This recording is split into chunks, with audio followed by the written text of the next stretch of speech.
नमस्कार दोस्तों।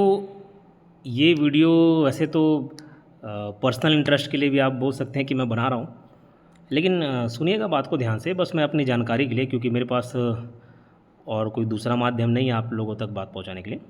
एक जनरल मैसेज है। क्या है, देखो मैं आपको बता रहा हूँ, ये एक एग्ज़ाम हुआ था सहकारिता विभाग के अंतर्गत। आपको मालूम होगा कि मैं जिसमें बताता हूँ कि इसमें भी टॉप किया, 23वां रैंक था मेरा। 2 साल पहले का एग्ज़ाम है।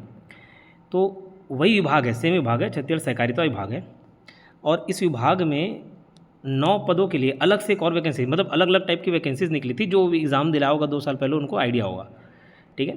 तो ये देखो एक लेटर है ये, जिसमें हमारे पास ये डिटेल दिख रहा है। ये आवक जावक नंबर आप बोल सकते हो। ये दिनांक है 3 दिसंबर 2024 का। ठीक है। अब क्या है इसको समझिएगा।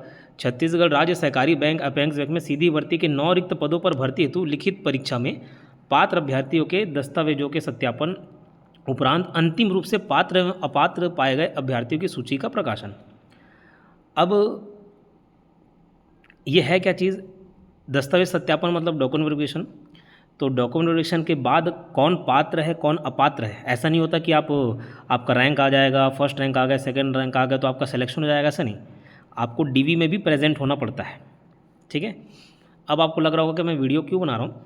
ये जस्ट एक स्टूडेंट का मेरे को मैसेज आया कि मैं सेलेक्ट हुई थी, लेकिन मेरे को डीवी का लेटर ही नहीं आया। अब देखो मेरे भी बहुत सारे एग्ज़ाम निकल चुके हैं, लेकिन कभी फ़ोन पे तो ऐसे मैसेज नहीं आता, मुझे मालूम है। फ़ोन कॉल तो कभी नहीं आया आज तक। ऑफिशियल लेटर ही आता है, घर के एड्रेस तक आपके पास पहुंचेगा। एक बार आपके पास नहीं आया, दोबारा आएगा। आप नहीं जाएंगे डीवी में तो भी एक मैसेज आता है कि आप नहीं उपस्थित हुए, आपको दोबारा मौका दिया जा रहा है। ये मेरे साथ हुआ है, तो मुझे आइडिया है कि घर तक लेटर पहुँचते हैं। एक स्टूडेंट ने मुझे बताया कि मेरा आज मैं देख रही हूँ इतने सालों बाद होश आ रहा है कि भाई मेरा डीवी में नाम था लेकिन मैं नहीं आया। अब मैं देखो आपको बताऊं, छत्तीसगढ़ राज्य सहकारी बैंक में कनिष्ठ प्रबंधक के 2 पद, कनिष्ठ प्रबंध संवर्ग या मुख्य लेखापाल, इसके भी कुछ पद हैं। टोटल 9 पद हैं, 9 पोस्ट हैं। या कनिष्ठ प्रबंधक सेकंड वर्ग जो भी हो, टोटल 9 पोस्ट हैं। अब ये विनीता देवांगन, ये हमारी स्टूडेंट थी, फर्स्ट रैंक जिनका आया था। आप इसका वीडियो देखे होंगे, तो ये मुझे याद है अच्छे से, विनीता देवांगन जी। अब इतने सारे लोग सेलेक्ट हुए हैं या लिखित परीक्षा में पात्र अभ्यर्थी की सूची में मेरिट क्रमांक, ये लाइन से मेरिट लिस्ट जारी हुआ है, जो उपस्थित हुए भी होंगे।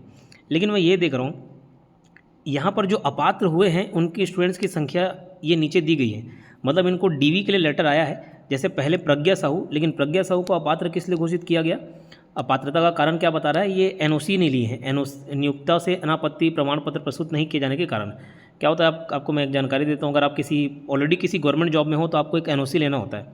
अगर आप 1900 ग्रेड पे में हो, आप 2400 ग्रेड पे में जाना चाह रहे हो, कि एग्ज़ाम फॉर्म भर रहे हो, तो आपको एनओसी लेना पड़ेगा। ठीक है।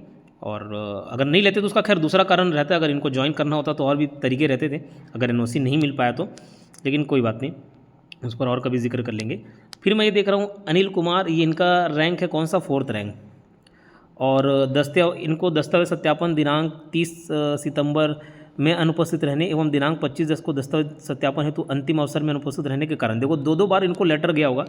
हो सकता है ये नहीं गए जानबूझ के, मुझे मालूम नहीं, लेकिन 4 रैंक उनका, चौथा रैंक था, उसका नहीं गए। फिर खुशबू देवनाथ, ये महिला होगी, उनका 5वां रैंक था, दस्तावेज में ये उपस्थित नहीं रहे।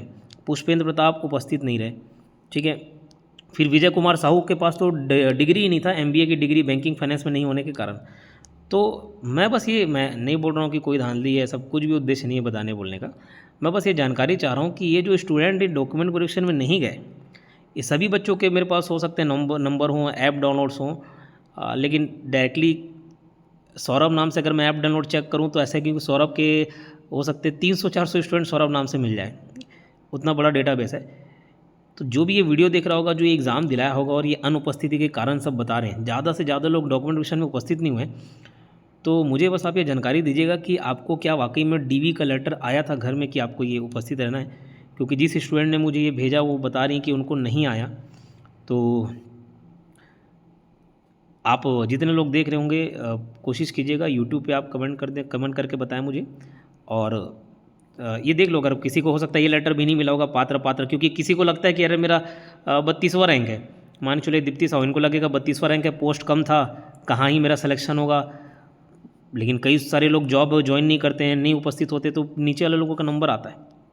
तो बस मुझे इतना जानकारी आप देना कि क्या ऐसा है कि आपको भी डीवी का लेटर नहीं मिला। ये देखो कितने सारे लोग हैं। रीचा जंगेल 39वां रैंक था, दस्तावेज सत्यापन दिनांक इस तारीख को अनुपस्थित रहने के कारण, ये कोई अनुपस्थिति ज़्यादा दिख रहा है, इतने सारे लोग अनुपस्थित रह गए। ठीक है, तो ये बस मुझे जानकारी दे, है ना। फिर से मैं बता दूंगा, ये मैं कोई शंका व्यक्त नहीं कर रहा हूँ, लेकिन मैं जानना चाह रहा हूँ इतने लोग और अच्छे अच्छे रैंक वाले लोग डीवी में नहीं हुए। ये फाइनल मेरिट लिस्ट बना, लेकिन जरूरी नहीं कि मेरिट लिस्ट वाले सारे सेलेक्ट हो जाए। अगर इतने लोग नहीं होते फिर दोबारा एक वेटिंग लिस्ट जारी करके उन लोगों को बुला लिया जाता है। अब ये देखो इतने लोग उपस्थित रहे होंगे। 53 रैंक मुकेश कुमार जी, ये शायद देखा मैं ओबीसी नॉन क्रीमी लेयर में आते हैं। 53 रैंक तक अगर वो उपस्थित हो रहे हैं तो कहीं ना कहीं से ऊपर वाले रैंक को ये मौका मिला होता। ठीक है, तो मुझे इस संबंध में जानकारी आप ज़रूर दीजिएगा।